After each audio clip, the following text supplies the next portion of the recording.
So, let me walk you through what's happening in AMD's world right now, and how it's got everyone speculating about the PlayStation 6. Credit where it's due, this deep dive comes straight from Moore's Law is Dead, who's been absolutely relentless with the leaks lately. Here's the backstory. Moore's Law is Dead went full detective mode, picking apart design diagrams and leaked docs on the upcoming AMD Zen 6 Medusa chip. At first, he thought those weird rectangles on the I/O die were just graphics workgroups, like 4 little blocks for integrated graphics, which would mean 8 RDNA for compute units on this APU. But then, the aha moment hit. What if those aren't just graphics blocks, but a mix of 4 big cores and 4 little cores? And wait, didn't some other leaker claim the Medusa Point I/O die might actually be its own APU? Suddenly, the pieces started to fit. So, after some late-night document combing and reaching out to AMD insiders, Moore's Law is Dead is pretty confident. Medusa Point, the flagship Zen 6 APU, looks like it's landing in about a year. It'll feature a monolithic 3-nanometer design with a lineup of 4 big Zen 6 cores, 4 compact Zen 6C cores, and 2 low-power cores, along with 8 RDNA 4 graphics compute units. And the fun part? If you pop it into the new FP10 socket, you can bolt on another 12 cores, taking this chip all the way up to 22 cores. No joke. Okay, I know that sounds nuts. An APU with 22 CPU cores and only 8 graphics compute units? But think about it. The base model with 4 big, 4 compact, and 2 low-power cores is perfect for slotting into today's laptops. AMD squeezed all that into the same FP8 socket, which keeps it backward compatible and cheap. Even with just 10 total cores, Zen 6 is so much more powerful that it should crush last gen in single thread and even keep up in multi-threaded tasks. And here's the kicker. For those high-end premium laptop designs, you slap on the new FP10 socket and unlock all 22 cores. Most of the time, if you're going for that many cores, you're probably adding a dedicated GPU anyway, so you don't really need more than 8 integrated compute units. That's why this setup is actually pretty clever. Save money, save silicon, and give every segment just what it needs. Now, about those 8 graphics compute units. Sure, on paper, it looks like a step down from Strix Point 16, but these are RDNA 4 or maybe RDNA 3.5 plus units on a new 3-nanometer node, probably clocking a lot higher. Performance could match or even beat the old 16-unit setup, especially since Strix Point was often bandwidth starved anyway. The bottom line, don't let the smaller numbers fool you. This could be a sneaky big leap in efficiency and speed. And for the true laptop gaming crowd, AMD isn't stopping here. There's already talk of Medusa Halo and a Magnus APU in the works, both with more compute units and crazier configurations. But let's pivot to Magnus, because this is where things get straight up wild and directly connect to the PlayStation 6 rumors. Moore's Law is Dead got hold of die diagrams and specs for Magnus, and it's a beast. After knowing about this weird product for a while now,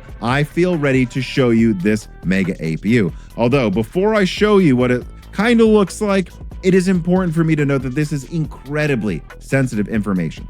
And so while I could have literally shown you parts of the die, like literal die shots like I've had for things like Venice before, where I even left part of the die shot literally in the diagram that I leaked, instead of showing any parts of the actual diagram, what I did is I took it, I overlaid it, and then I just started putting colored blocks that were labeled that are nearly 1-to-1 in scale over it. So what you'll be looking at is something that is nearly 1-to-1 in scale that looks like an almost cartoon version of the diagram itself, but is not the exact diagram because I do not want to get anybody fired. Anyways, here it is on screen here, AMD Magnus. Massive 264 square millimeter graphics die with a 384-bit memory bus, bigger and faster than even Xbox Series X. A bridge die, linking graphics to a 3-nanometer S die at 144 square millimeters, with a custom 11-core Zen 6 CPU setup, 3 big cores, 8 compact, 0 low power. Here's what's nuts. Magnus isn't just for generic PCs. It's labeled for AMD's semi-custom business unit, the same division that handles handles console chips. Past code names for this unit have ended up in products like the Steam Deck, Miro/Miro, and, allegedly, the next PlayStation handheld, Jupiter. And think about it. Jupiter, a moving celestial body, paired with Magnus, strong, grounded. The code names even sound like Sony's Latin naming playbook. Now, there's no document that spells out PlayStation 6 or Sony. That's by design. They always use code names. But everything about the Magnus design screams custom console APU. The elongated GPU layout, the bespoke CPU core count, the focus on high refresh rates, all hallmarks of a Mark Cerny PlayStation design. It's possible Magnus could be for Xbox or for a super high-end gaming laptop, but Moore's Law is dead is betting hard. This is the next PlayStation's heart. He even points out there's no need for low-power cores in a home console, and the 11-core setup lines up with what you'd need for 120 Hz gaming. The GPU's shape and memory bus are also way more console than laptop, and while there's no official confirmation, the pattern is pretty clear. Magnus looks, walks, and quacks like a PS6 chip. And from what I can see counting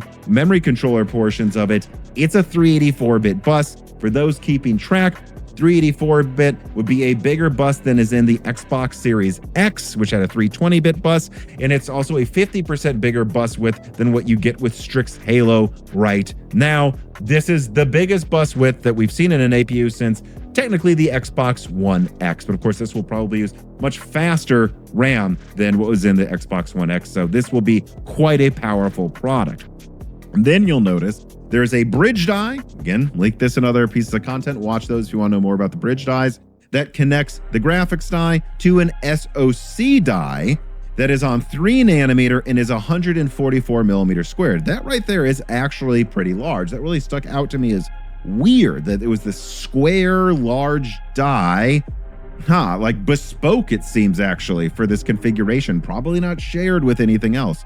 Why would AMD do that? Why would AMD, in fact, and this was very clearly there, and I got this verified by multiple sources, why would they have 3 Zen 6 cores and 8 Zen 6C cores? You didn't hear me wrong. That's a total of 11 cores. And I could not see any references to low power cores in this APU. And before anyone thinks this is all fantasy, Moore's Law is dead is careful to say none of this is confirmed by Sony. He's just putting together all the clues, leaks, and code names. But if AMD is bringing this kind of firepower to their semi-custom division, and Sony's rumored to be waiting until 2028 or 2029 to drop the PS6, the timelines line up for something absolutely massive. So, to wrap it all up, AMD's Medusa and Magnus APUs are about to redefine what's possible for both laptops and next-gen consoles. And if the leaks are right, the PlayStation 6 could launch with tech that's literally years ahead of anything else on the market. Major props to Moore's Law is dead for piecing all this together. If you want more on this, definitely check out his videos and channel for the full technical deep dive. When I started Googling around Jupiter and Magnus, it became obvious that Magnus was like another Latin name, like a lot of Latin named Sony products in the past, and that really Jupiter and Magnus pair well together. Like Jupiter, a celestial body that moves, and Magnus, a powerful grounded thing. It kind of sounded like this might be, well, it might be the PlayStation 6.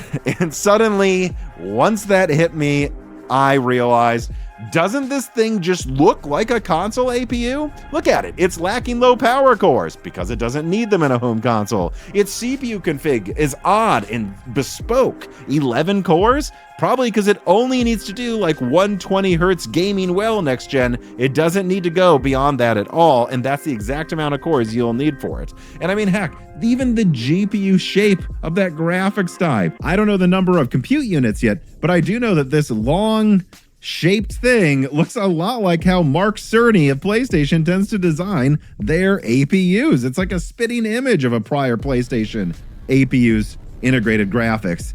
And so, I don't know, this elongated, Cerny-looking APU with a bespoke 11-core design and a weird shape. This has Cerny written all over it, in my opinion. And so, yeah. All right, now I want to hear from you guys. Seriously, let's make this a real conversation. What do you think about all these wild AMD chip rumors? Do you actually believe Magnus is the secret code name for the PlayStation 6? Or do you think it could be something else? Like a new Xbox or even a super-powered gaming laptop? And here's another one. If the next-gen PlayStation does drop with this kind of insane tech, what's the very first thing you want to see it do? Are you hoping for crazy graphics, instant loading times, or do you just want a PS6 that doesn't sound like a jet engine when it gets hot? Drop your thoughts below. If you've got your own theory, spill it. If you caught a detail I missed, call me out. And hey, if you just want to say you're hyped or even skeptical, I want to know that too. I read every comment, and the best ones sometimes end up in the next video. And if you could design one feature for the PS6, what would it be?